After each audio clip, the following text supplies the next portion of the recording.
Graça no Senhor Jesus Cristo. Quero trazer à nossa mente um texto de Provérbios. Provérbios 18:14 diz: O espírito firme sustém o homem na sua doença, mas o espírito abatido, quem o pode suportar? Esse texto da palavra de Deus nos fala duas coisas com respeito ao espírito.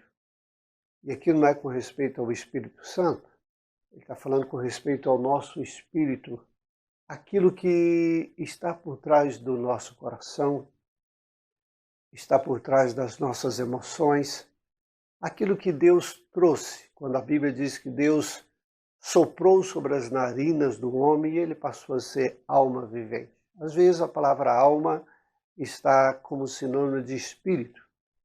E aqui fala que a base da nossa vida exatamente é o nosso espírito. O texto nos diz que o espírito firme sustém o homem na sua doença. Observe que uma doença, ela nos afeta emocionalmente, afeta o nosso organismo, o nosso corpo. Uma doença às vezes nos faz a gente não se alimentar direito. Uma doença às vezes nos deixa lá embaixo, nos deixa depressivo.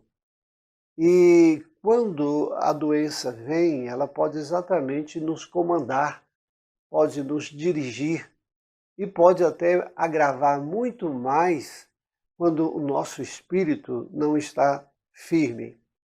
Por isso que o texto diz que o espírito firme sustém o homem na sua enfermidade. O nosso espírito, assim como o nosso corpo, ele precisa de alimento. E o alimento que o potencializa, o alimento que o vigora, o alimento que faz com que nós possamos passar pelas enfermidades e também estar bem, sem vencer pela dor, sem vencer por qualquer circunstâncias, é exatamente quando nós nos alimentamos em Cristo Jesus. O próprio Senhor Jesus disse que Ele é o pão da vida. Ou seja, ele é o alimento único para a nossa alma. Quando a nossa alma é alimentada, o nosso espírito é alimentado, isso nos fortalece. Isso não nos deixa lá embaixo, nos deixa, sem sombra de dúvida, mais resistente a cair emocionalmente, mais resistente a vencer uma enfermidade. Nos parece exatamente que o nosso organismo, ele reage. Ele reage quando nós ficamos deprimidos, nos deprimindo mais ainda. E ele reage quando nós estamos fortes. Parece uma guerra dentro de nós. E essa guerra dentro de nós ou é vencida pelo nosso desânimo ou é vencida pelo espírito que está fortalecido. E quando o nosso espírito está fortalecido, a gente passa, a gente consegue. Mesmo diante das piores circunstâncias ou das piores doenças da vida.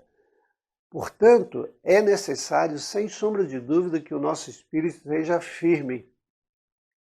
E a firmeza não vem de nós mesmos, a firmeza vem de Deus. O próprio Senhor Jesus disse que Ele é a nossa rocha. Davi, em vários salmos, ele diz que exatamente que Deus é a sua cidadela, Deus é o seu esconderijo, Deus é exatamente aquele que o protege. E é isso. A nossa alma é protegida, é fortalecida quando nós estamos no esconderijo do Altíssimo, quando nós estamos junto de Deus. Então esteja mais junto de Deus, se volte mais para Deus e sem sombra de dúvida o seu espírito se fortalecerá e você vai conseguir vencer aqueles momentos de enfermidade. Não só as enfermidades, mas os problemas da vida também. Estar firmes com Cristo nos faz vencer as piores coisas. Portanto, firme o seu espírito em Cristo Jesus. Que Deus te abençoe. Um grande abraço. Tchau.